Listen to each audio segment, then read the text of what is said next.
Good morning, Mustangs. Today is Friday, March 8th, and it's an S5 day. The SAT word of the day is precocious, which means having early development in intelligence. There's no lunch today because of the half day. We've got a jam-packed show for you today, so sit back and relax because NHS Update starts right now.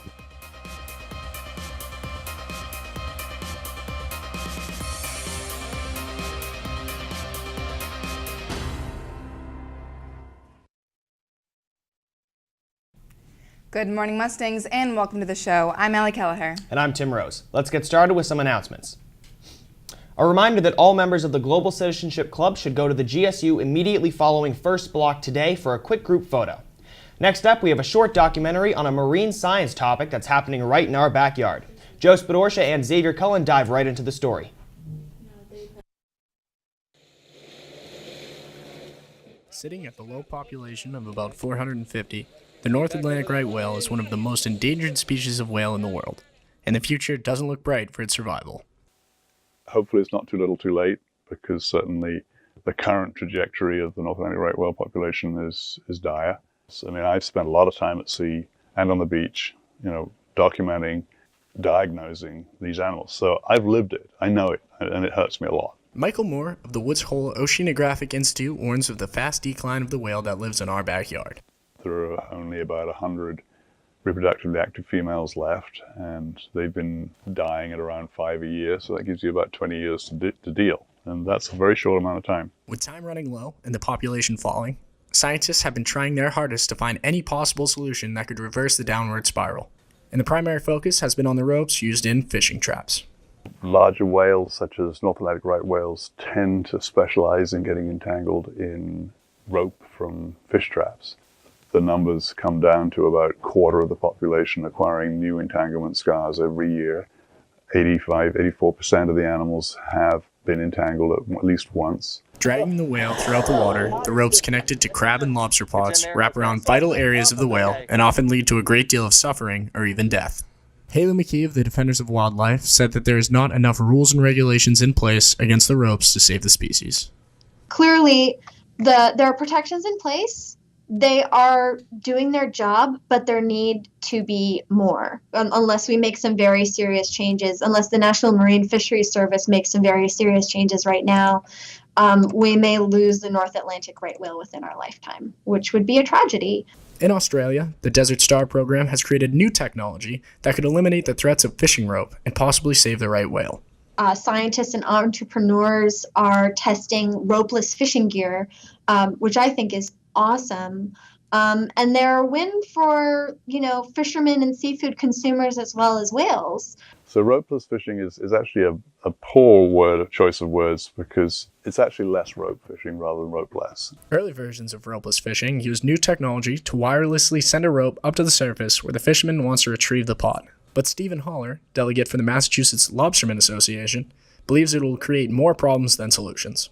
We as fishermen rely on the buoys so we can see other people's gear so we won't set on top of them. Traps are going to be lost and stuff like that. And it just creates a bigger mess, not only for the fishermen, but the whale, because now there's lost gear there. We don't want to lose gear. One, it costs money. Two, it doesn't help the ecosystem. But its prototypes have been approved upon by Desert Star. A free Android app has been developed for fishermen to see where they and other fishermen around the area have placed their traps, avoiding possible overlap. But the cost of it all, Holler says, can be too much to bear. I think you're seeing the decline of fishermen more so than you are whales, and it's if they keep going and going and going. I mean, I look at it this way, no one else is getting in the business. Give us 20 years, we'll all be out of the business anyways because no one's getting in it. Unfortunately for the fishermen, it's unfair to say they're the low-hanging fruit, but they are the manageable entity, much as though they would not like to be managed, and I totally respect that. The reality is that if there was a will, there would be a way to achieve that change. I got him. He's in. Back up. Get the boat buoy ready to go over. There are people that love the whales, and I love them too, but we're seen as the big bad guys. We're the rapists. We're the murderers of the ocean. And it's just not so. We're family people.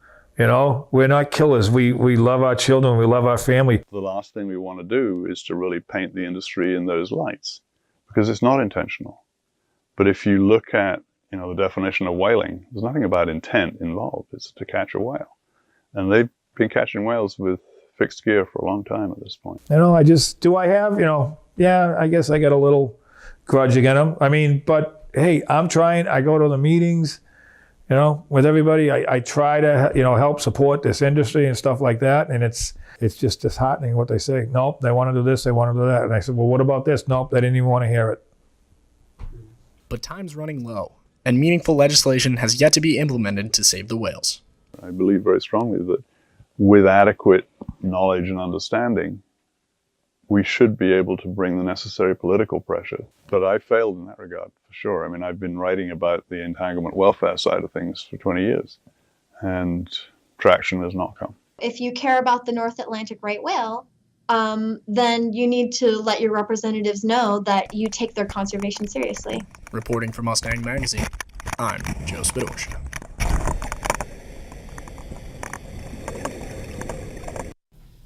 And so far this year, 7 new births have been spotted. Last year, there were 0.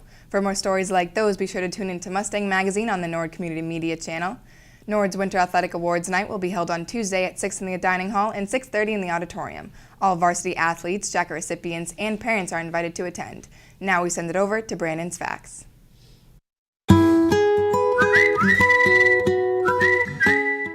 New England Patriots beat the LA Rams.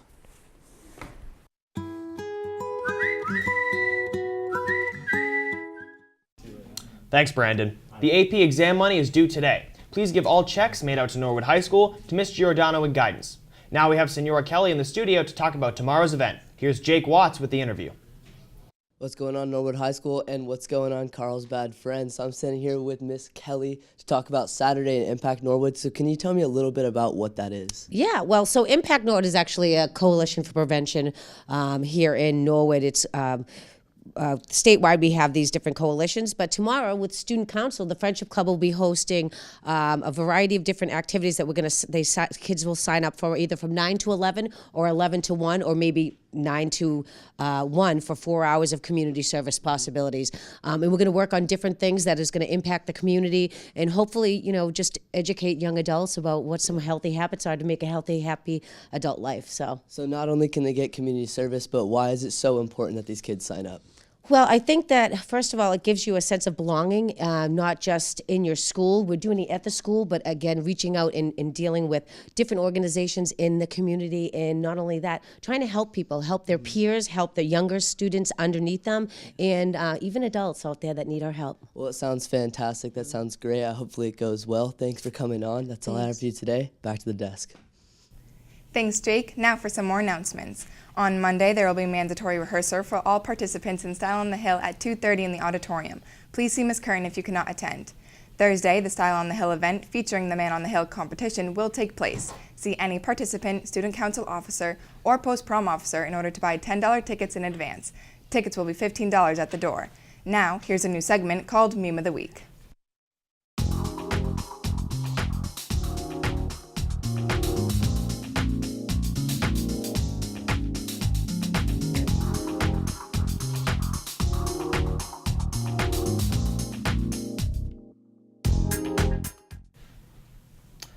And that's all that we have for today, but don't forget to check us out online at mustang.media or hit us up on Facebook, Twitter, Instagram, and Snapchat. We'll see you next time. Have a great half day, Mustangs, and an even better weekend.